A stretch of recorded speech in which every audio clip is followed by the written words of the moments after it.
अम्बेश ज्ञान अकादमी में आपका स्वागत है। मैं उपस्थित हूँ आपके समक्ष कक्षा 9 हिंदी काव्य खंड के साथ। आइए, इसमें जो पहले कवि हैं वो हैं कबीर और इनकी कविता है साखी। तो आइए पढ़ते हैं साखी। सतगुरु हमसु रीझ करी एक कहा प्रसंग, बरस्या बादल प्रेम का भीज गया सब अंग। सतगुरु हमसु रीझ कर प्रसन्न होकर, एक प्रसंग उपदेश।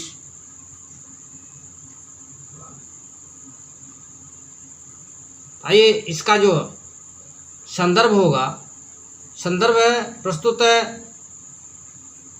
पद्यांश हमारी पाठ्य पुस्तक हिंदी काव्य में संकलित संत कबीर द्वारा रचित साखी कविता शीर्षक से लिया गया है। व्याख्या देखते हैं। सतगुरु हमसो रीझ कर, कबीरदास जी कहते हैं कि सतगुरु ने मेरी सेवा भावना से प्रसन्न होकर के एक उपदेश की बात बताई, जिससे एक उपदेश की बात समझाई बताई, जिससे मेरे हृदय में ईश्वर के प्रति सच्चा प्रेम उत्पन्न हुआ। और वह उपदेश मुझे ऐसा प्रतीत हुआ मानो ईश्वर प्रेम रूपी जल से भरे बादल बरसने लगे हों, और उस ईश्वरी प्रेम की वर्षा से मेरा संपूर्ण अंग भीग गया, यानी कि ओतप्रोत हो गया। यहाँ कबीरदास जी के कहने का भाव यह है कि सतगुरु के उपदेश से ही हृदय में ईश्वर के प्रति प्रेम उत्पन्न होता है और उसी से मन को शांति मिलती है। आइए, इसमें देखते हैं काव्यगत सौंदर्य, भाषा धुक्कड़ी, रस शांत, अलंकार रूपक, छंद दोहा। दूसरा, राम नाम के पट तरे देवे कौ कछु नाही, क्या लय गुरु संतोषिए हौं सरही मन माहि। यहाँ प्रसंग वही होगा। संदर्भ, ये व्याख्या देखते हैं। कबीरदास जी कहते हैं कि राम नाम की तुलना में या बदले में मेरे पास देने के लिए कुछ नहीं है।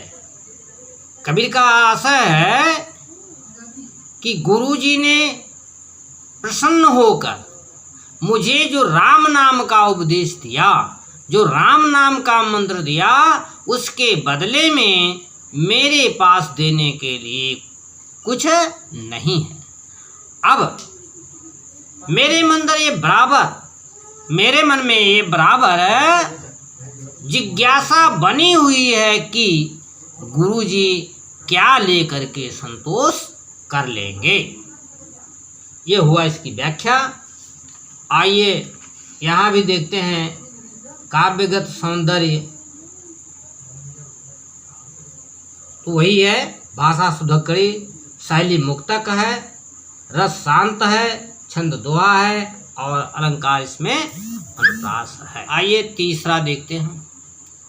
तीसरा, ज्ञान प्रकाश्या गुरु मिल्या,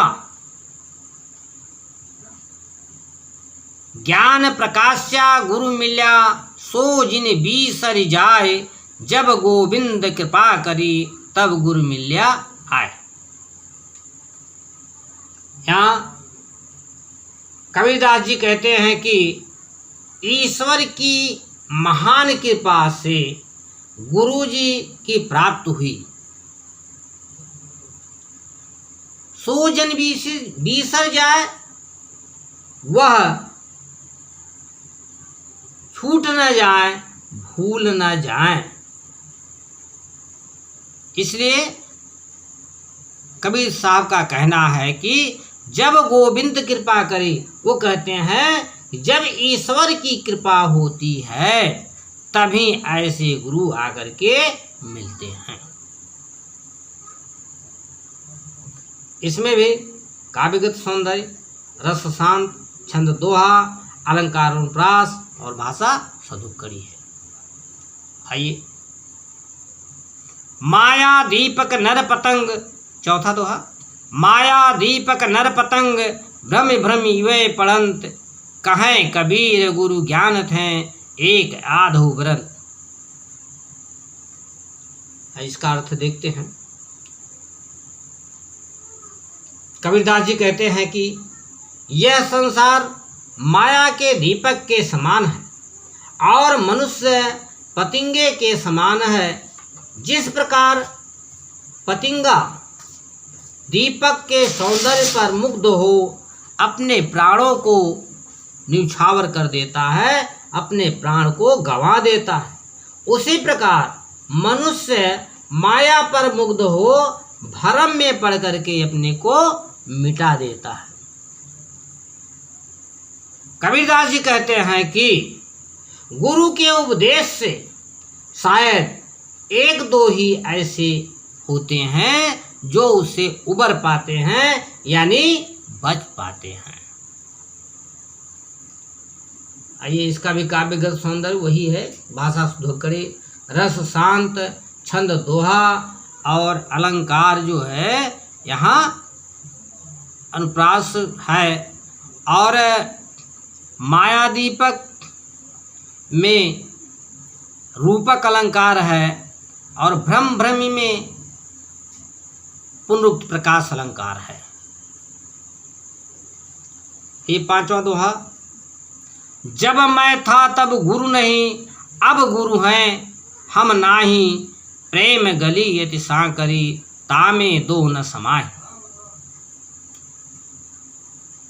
कबीरदास जी कहते हैं कि जब मेरे अंदर मैं था, जब मेरे अंदर अहंकार भाव था, तब मुझे गुरु की प्राप्ति नहीं हुई, तब मुझे गुरु नहीं मिले। अब गुरु हैं हम नाही, अर्थात अब मुझे गुरु की प्राप्ति हो चुकी है, मुझे गुरु मिल चुके हैं, मेरे अंदर का सारा अहंकार भाव नष्ट हो गया है। प्रेम गली यति सांकरी तामे दो न सवाही। कबीर साहब का कहना है कि ये जो प्रेम का रास्ता है ये बहुत ही संकीर्ण है, बहुत ही तंग है, उसमें दोनों नहीं आ सकते हैं। गुरु जी का कहना है उसमें गुरु और अहंकार दोनों आ नहीं सकते हैं। कबीरदास जी का कहना है कि जिनको अहंकार होगा उन्हें गुरु की प्राप्ति नहीं होगी, और जिन्हें गुरु की प्राप्ति हो जाएगी उनके अंदर का सारा अहंकार समाप्त हो जाएगा। आइए, छठवां दोहा।